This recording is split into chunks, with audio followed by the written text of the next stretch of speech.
Assalamualaikum warahmatullahi wabarakatuh. Nah, sekarang kita udah sampai di video pembelajaran yang ketiga, yaitu metode penilaian persediaan average.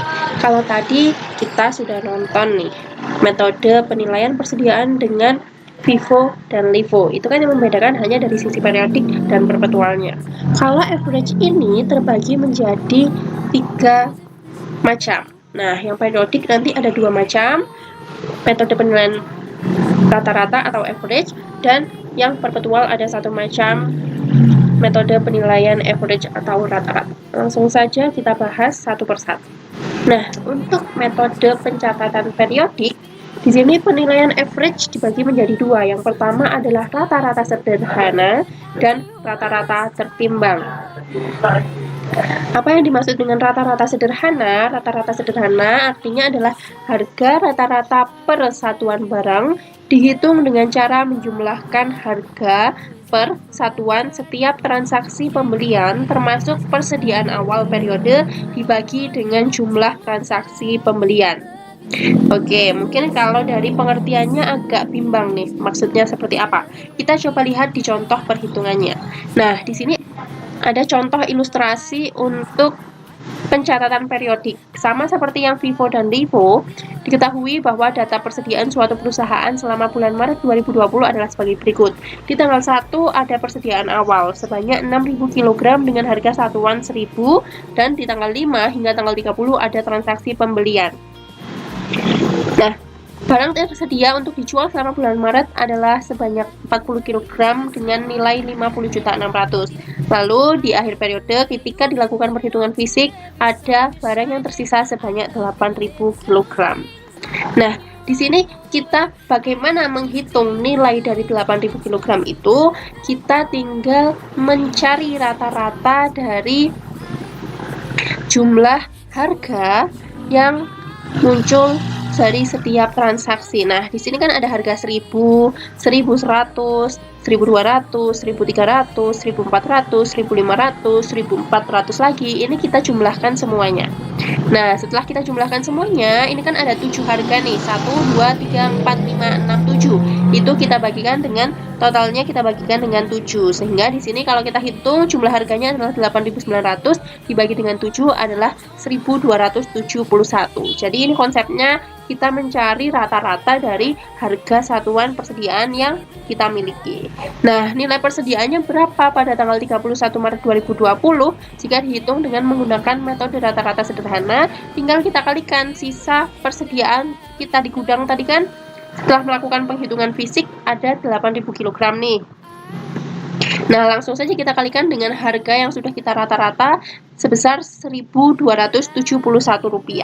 Sehingga nilai persediaan kita di tanggal 31 Maret 2020 yang dihitung dengan menggunakan metode rata-rata sederhana adalah 10.171.000. Selanjutnya untuk yang kedua adalah metode rata-rata tertimbang.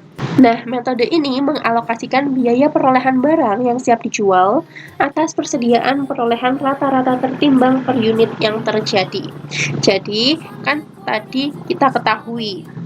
Nih, di sini kalau barang yang tersedia untuk dijual nilainya adalah 50.600.000 sejumlah 40.000 kg.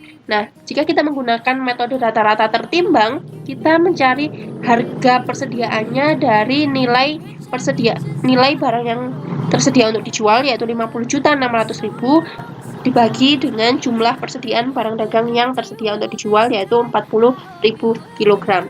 Sehingga didapatkan hasil harga persatuan rata-rata yaitu Rp1.265. Nah, bagaimana kita menghitung penilaian persediaan di tanggal 31 Maret? Tinggal kita kalikan persediaan akhir yang kita hitung dari perhitungan secara fisik di tanggal 31 Juli 2020 sebesar 8.000 kg dengan harga rata-rata yang sudah kita hitung tadi sebesar Rp1.265. Sehingga di sini dapat kita ketahui bahwa nilai persediaan akhir kita di akhir periode 31 Maret 2020 adalah sebesar Rp10.120.000. Oke, untuk yang periodik tadi sudah ada 2 yaitu dengan harga rata-rata sederhana dan rata-rata tertimbang. Nah, kalau yang perpetual ini kita menggunakan rata-rata bergerak atau moving average. Nah, ini contoh soalnya tetap sama seperti yang Vivo dan Livo tadi, di mana PD Putra menjual barang dengan jenis C1, C2, dan C3. Data mengenai persediaan barang jenis C1 selama bulan Maret 2020 adalah sebagai berikut. Diketahui bahwa di tanggal 2 ada persediaan awal sebesar 120 unit dengan harga satuan 27.000. Lalu ada pembelian, ada transaksi penjualan juga di tanggal 10 dan tanggal 26. Nah, gimana nih pencatatannya? Pencatatan dengan metode average dalam pencatatan perpetual. Penilaian persediaan dengan metode average dalam pencatatan perpetual untuk di tanggal 2, di mana perusahaan memiliki persediaan awal barang C1 sebanyak 120 unit dengan total biaya sebesar 3.240.000. Langsung kita catat sama seperti metode Vivo dan Livo, di sisi saldo langsung dicatat 120 unit dengan harga satuan 27.000. Nah, kemudian di tanggal 5 karena ada pembelian, di sini kita catat 180 unit di sisi diterima dengan harga satuan 30.000. Dan jumlahnya adalah 5.400.000. Nah, di sini karena ini kita menggunakan penilaian persediaan moving average, kita nggak perlu nyatet secara terpisah unit yang harga satuannya berbeda. Kenapa? Karena di sini kita tinggal merata-rata berapa harga yang akan digunakan setelah kita melakukan pembelian. Oke, gimana caranya? Caranya adalah unit ini dari 100 yang awalnya 120 kita tambahkan dengan 180, jadinya 300. Lalu jumlah nilai persediaan ini 3.240 kita tambahkan dengan jumlah nilai persediaan yang barusan kita beli, yaitu 5.400.000, sehingga 3.240.000 ditambah dengan 5.400.000 hasilnya adalah 8.640.000. Nah, harga ini kita dapat dari mana? Dapat dari jumlah nilai persediaan, yaitu sebesar 8.640.000 dikurangi dengan 300 unit yang kita miliki. Jadi harga persediaan kita di tanggal 5 Maret adalah 28.800. Oke, selanjutnya di tanggal 10 ada transaksi penjualan nih sebesar 200 unit. Nah, nilai 200 unit ini kita menggunakan harga yang berapa? Nah, karena sebelumnya kita hanya punya harga 28.800, ya kita langsung masukkan saja harganya 28.800 rupiah. Dijumlah dengan cara unit dikalikan dengan harga sehingga menghasilkan 5.760. Lalu kita hitung nih saldonya. Nah, awalnya kan 300 unit. Karena dijual atau persediaan kita dikeluarkan sebanyak 200 unit, otomatis persediaan kita akan berkurang menjadi 100 unit. Harganya tetap 28.800 rupiah. Jika ditotal adalah 2.880.000 rupiah. Nah, harga ini tetap kenapa? Karena tidak ada harga yang berubah. Jadi kita tidak perlu merata-rata harganya lagi. Nah, kecuali kalau di tanggal 16 ini, di tanggal 16 kita melakukan pembelian sebanyak 200 unit persediaan dengan harga 31.500. Nah, ini kan harganya berbeda nih. Awalnya 28.800. Lalu kita membeli persediaan dengan harga 31.500. Nah, karena ini berbeda, kita harus mencari nih rata-ratanya dari persediaan yang sebelumnya dan persediaan yang baru kita beli. Gimana caranya? Sama seperti tadi, yaitu 100 unit ini kita tambahkan dulu dengan 200 unit. Jadi ketemu 300 unit. Nah, kemudian jumlah nilai persediaan di tanggal 10 ini 2.880.000 kita tambahkan dengan jumlah nilai persediaan di tanggal 16, yaitu 6.300.000, sehingga ketemu 9.180.000. Nah, harga satuannya ini kita hitung dari 9.800.000 dibagi dengan 300, seperti itu. Lalu di tanggal 20 sama juga ada transaksi pembelian 120.000 dengan harga satuan 32.000. Nah, karena harga ini berbeda, otomatis kita harus hitung lagi berapa nih. Nah, karena harga ini berbeda, otomatis kita harus hitung lagi rata-rata harga satuan yang akan kita gunakan. Gimana caranya? Kita jumlahkan yang periode sebelumnya yaitu 300 unit, ditambahkan dengan 120 unit sehingga menghasilkan 420 unit. Lalu 9.180.000 kita tambahkan dengan 3.840.000 menghasilkan 13.020.000.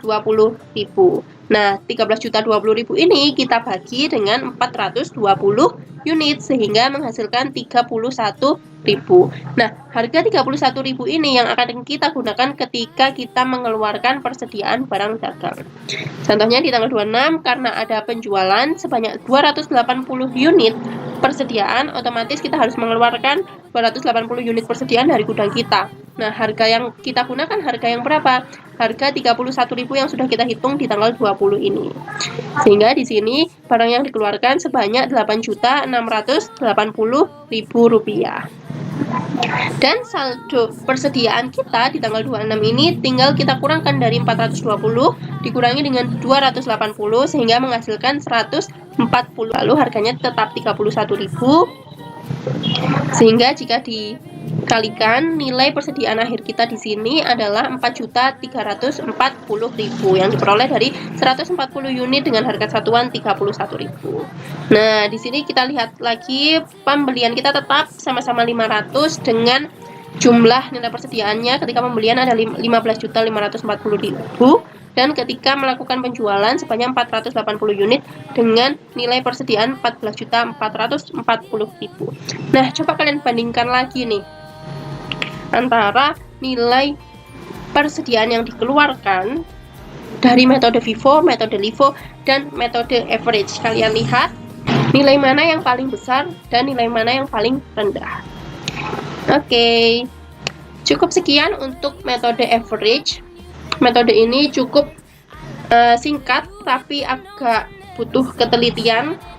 Yang penting kalian fokus bagaimana cara menghitung rata-ratanya, karena setiap metode tadi yang metode periodik, contohnya tadi ketika yang metode rata-rata sederhana kita menjumlahkan harga satuan dari setiap persediaan yang kita miliki lalu dibagi dengan transaksi yang kita lakukan untuk mendapatkan persediaan tersebut dan harganya tinggal dikalikan dengan unit persediaan akhir yang kita hitung setelah pengecekan secara fisik. Kalau metode rata-rata tertimbang, kita harus membagi antara nilai persediaan untuk barang yang tersedia dijual dibagi dengan unit persediaan yang tersedia untuk dijual. Lalu harganya kita kalikan dengan jumlah persediaan di akhir periode setelah melakukan perhitungan secara fisik. Tapi kalau yang moving average, kita menghitungnya dengan cara membagi antara jumlah saldo dengan unit saldo yang sudah kita tambahkan dari transaksi pembelian, seperti itu. Oke, ingat ada 3 macam penilaian persediaan dengan metode average. Yang pertama rata-rata sederhana, yang kedua rata-rata tertimbang, keduanya untuk metode pencatatan periodik, sedangkan untuk perpetual kita menggunakan moving average atau rata-rata bergerak. Untuk selanjutnya kalian bisa melihat video mengenai penilaian persediaan dengan metode identifikasi khusus.